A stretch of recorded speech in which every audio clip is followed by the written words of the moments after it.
Okay then guys, we're back inside of Helldivers 2 and it is a controversial one today as Alexis has finally put up a late notice period inside of the Armory chat on the Helldivers official Discord, as well as a load of questions coming from Twinbeard and some answers you may not like.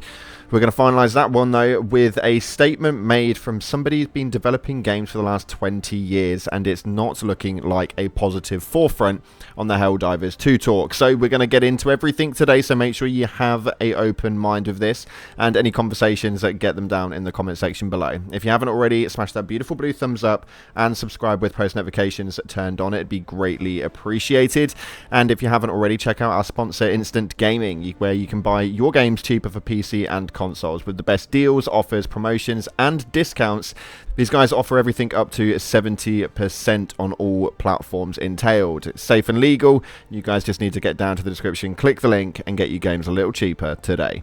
With that being said though, let's dive on into what's being said at first. We've got a notice from Alexis that came up late last night that managed to slip under the radar as it wasn't posted up as an announcement. He seems to slip his messages into chats so these things get under mist all the damn time, but he answered quite a few questions right here. He starts off by saying, hello there. It's been fun being villain of the month, but the witch hunt has reached a level of uncomfortable even for me. So I'd like to clear up a couple of things. No, we're not micromanaged by our CCO. C-level executives have more important things to do. No, I've not been fired. I worked on this patch with the rest of the team as usual on both balance and new weapons. And no, I've never been in charge of game balance decisions. I'm a mere game designer and I'm always been a team effort. Our balance philosophy stays the same though. It turns out we just need more time to cook. I'll take the L for the eruptor situation though. I shouldn't have rushed to Discord with the first knee-jerk reaction. I feel like the new blog posts format is much better at getting our point across. So I'll refrain from public discussions to avoid saying something stupid again. Hope you enjoy the patch and the new war bond, and great job at saving the kids. Now this one is quite a big one because the problem is with this is the way that this one was all dealt with in previous situations. It means that the likelihood of us getting any information from this Discord now is going to be null and voided. The way that they've utilized the new blog post seems to be the way that they'll go forward with regards to why they've done things inside of patches, balance updates and all of that good stuff. It's not likely that we'll be able to actually talk to the developers with that sort of content. That is obviously with the reasoning of how he reacted to it versus how us as consumers actually spoke to him throughout that chat period. This one seems to be a bit of a dark one, and now we're not only not getting it in game, but we're also not going to get the first-hand communications from the developers themselves in chat answering individual questions. So take that one as how you want to take that one, but Alexis took enough grief last month. Fingers crossed that this one doesn't happen again. Moving in though, we've got some things coming up from Twinbeard inside the Discord, which were quite interesting ones to say the least. He's been really inquisitive today and has some information for you guys that you will be happy with and may not be at the same time. But it seems like he's trying to pick up as much information as he can to get this next patch sorted out. He states right here, hey guys, I hope everyone's doing well. A quick question here. I suspect that the gap of misunderstanding between what players think the superior packing methodology should do and what it actually does. Therefore, I need your help. Could you just briefly explain what you think it should do and what it doesn't, what makes it broken? Thanks. So obviously that one took throughout the entire day as that one released earlier this morning. Later on in the day though, he put up a short update that you can see on screen stating, I've conveyed the info on the superior packing methodology and am awaiting clarification on what it's supposed to do. The theory is that the descriptive text in-game doesn't correspond with the actual effect. Now the information collected has been informed towards colleagues about socials not working for some, mostly on the PS5 systems, but some of the PC as well, and they're looking further into it. And he finalizes this with quite a big one, stating, for those of you who are asking about patrols/enemy presence, this is a intricate one.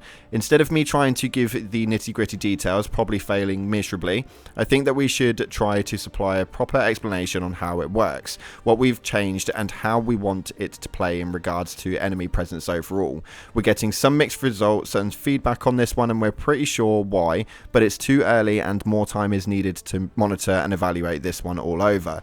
There may very well be more tweaks going forward, so keep providing your thoughts on how this works and how it doesn't. Without it, it's hard to improve. We'll get back to any new info, pinning this for now. Now, this one was actually a massive one because this has been such a big issue since the latest update as far as how the spawns have reacted, the patrols have reacted, and everybody obviously having to be on the Terminid planets on the right-hand side, dealing with the minor spawners that are coming up and making the game a little bit more over the top, real hectic, and causing for a lot of performance issues. We've had quite a lot of people in the comment section just recently running in top tier CPUs, running at RTX 4070s, just like myself, and these things do not seem to be holding up the weight the moment that these spawners actually come into play. This is causing for some issues with frame rates and so on and so forth. So much so that actually it makes more sense now to play on your console than it does to play on a PC, which, I mean, you make that one make sense.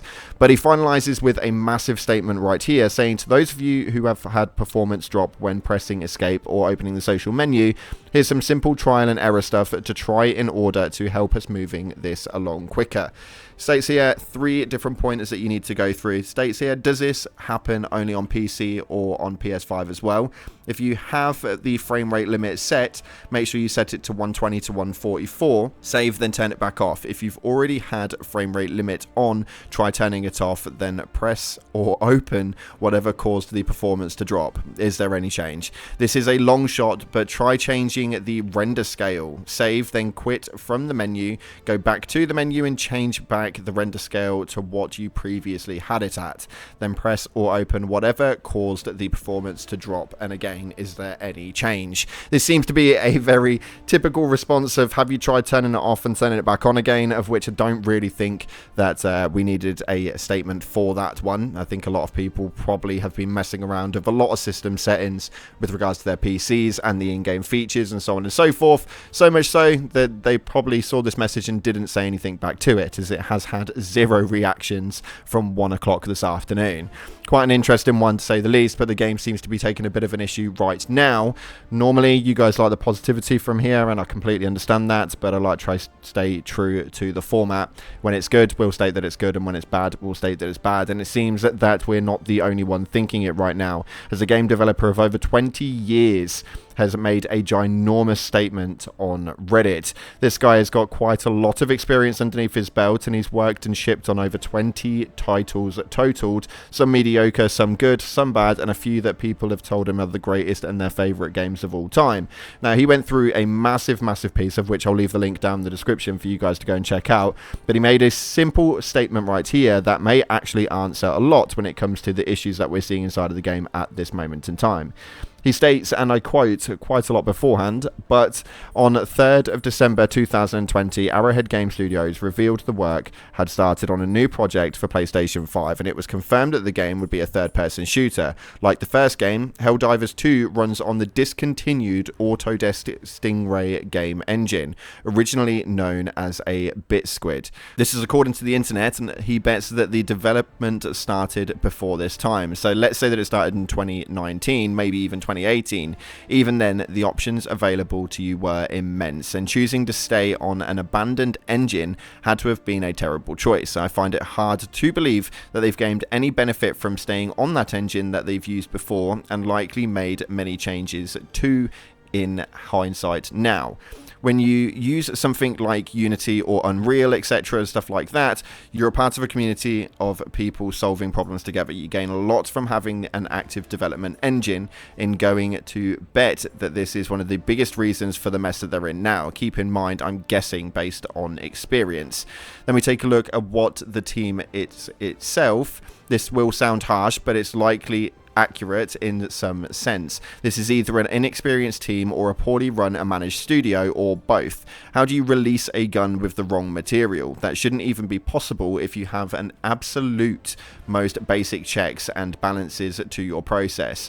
Then to have the level of the oversight persist, patch after patch, and more super obvious things just not working at all or as intended. So that on its statement as its own is absolutely ginormous, and this thing has got And this thing has got a lot more to it that you guys definitely need to read, otherwise this video is going to be ridiculously long. But as an overstatement, this one is obviously a well-worthy course. Like, they're not wrong. If we're going to be using abandoned engines and stuff like that, then we're going to have these issues. As far as the inexperience of the team, we know that they were an indie team, and we know that they weren't some AAA experiencees, but they have been in the industry long enough to know that they should probably check a skin and undergo some standard checks before dishing out a patch, which is why we're now seeing the bigger gaps between balance patches and updates.